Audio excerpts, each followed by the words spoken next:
मंत्र्यांनो, मस्ती कराल तर घरी जाल. फिक्सर पीएस आणि ओएसडींना थारा नाही. मुख्यमंत्री फडणवीसांचा मंत्रिमंडळाला दम. महायुतीच्या सरकारचं प्रशासन स्वच्छ असावं, राज्य करताना कोणाचीही पर्वा करू नका, असे आदेश पंतप्रधान मोदींनी मुख्यमंत्री देवेंद्र फडणवीसांना दिलेत. पंतप्रधान मोदींच्या या आदेशानं राष्ट्रवादी काँग्रेसचे मंत्री धनंजय मुंडे आणि माणिकराव कोकाटे यांचं धाबदण आणलंय. दिल्लीतील शपथविधी सोहळ्यात पंतप्रधान आणि मुख्यमंत्री फडणवीसांमध्ये राजकीय चर्चा रंगली. त्याच चर्चेचा तपशील आता समोर आलाय. मोदींनी फडणवीसांना काय सूचना केल्या आहेत पाहूया. राज्यातील प्रशासन स्वच्छ ठेवा. प्रशासनात पारदर्शकता, प्रामाणिकता आणि शिस्त आणा. स्वच्छ प्रशासनासाठी कोणाचीही पर्वा करू नका. पंतप्रधान मोदींनी सर्व मंत्र्यांसोबत साधलेल्या संवादातही याबाबत कडक सूचना केल्याची माहिती शिंदे गटाच्या मंत्र्यांनी दिली आहे. त्यामुळे सर्वच मंत्री सतर्क झाले. मोदी साहेबांनी देवेंद्र फडणवीसांचीच नाही तर आमच्या सर्व आमदारांची, मंत्र्यांची सुद्धा बैठक घेतलेली आहे. त्यामध्ये कडक सूचना सुद्धा त्यांनी दिलेल्या आहेत.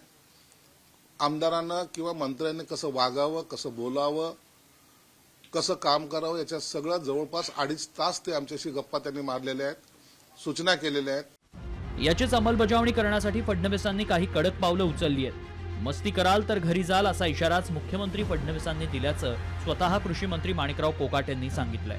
आणि त्यामुळेच मंत्र्यांचे वैयक्तिक सचिव आणि ओएसडी सुद्धा फडणवीस ठरवतात असं कोकाटेंनी म्हटलंय. निवडून आल्यावर पहिल्याच दिवशी मुख्यमंत्र्यांनी दम दिला. आता तुमच्या कोणाच्या जाण्यामुळे सरकारवर काही परिणाम होणार नाही माझ्यासह. त्यामुळे जास्त मस्ती करा तर घरी जा. डिपार्टमेंटचं काम शिस्तीत लागलं पाहिजे. 100 दिवसाचा कार्यक्रम दिला. आमचे पीएस आणि ओएसडी सुद्धा मुख्यमंत्री ठरवतात, हे पण सांगतो तुम्हाला. आमच्या पण हातात काय राहिलं नाही. कोकाटांनी केलेल्या या गौप्यस्फोटावर फडणवीसांनी शिक्कामोर्तब केलं. कोणत्याही फिक्सर ओएसडी आणि पीएसना मंत्र्यांसोबत थारा नसेल अशी स्पष्ट भूमिका फडणवीसांनी मांडली आहे. मंत्र्यांचा पीएस आणि ओएसडी कोण असावा हे ठरवण्याचे अधिकार मुख्यमंत्र्यांना असतात असंही त्यांनी माणिकराव कोकाटेंना ठणकावून सांगितलं. मी कॅबिनेटमध्ये स्पष्टपणे सांगितलं होतं, तुम्हाला पाहिजे ती नावं पाठवा, पण त्या नावांमध्ये ज्यांची नावं फिक्सर म्हणून, ज्यांची नावं चुकीच्या कामामध्ये इन्व्हॉल्ड आहेत, त्यांना मी मान्यता देणार नाही. कुठल्या ना कुठला आरोप त्यांच्यावर आहे, कुठली ना कुठली चौकशी चाललेली आहे, किंवा मंत्रालयामध्ये त्यांच्याबद्दल परसेप्शन हे फिक्सरचं आहे. कोणी नाराज झालं तरीही मी अशाला मान्यता देणार नाही. मुख्यमंत्र्यांच्या या रोखठोक भूमिकेमुळे अनेक मंत्र्यांची अडचण झाल्याचं दिसतंय.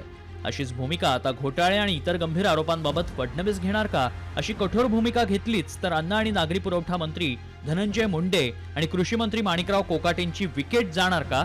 याबाबत सर्वांची उत्सुकता आता ताणली गेली आहे. ब्युरो रिपोर्ट, साम टीव्ही.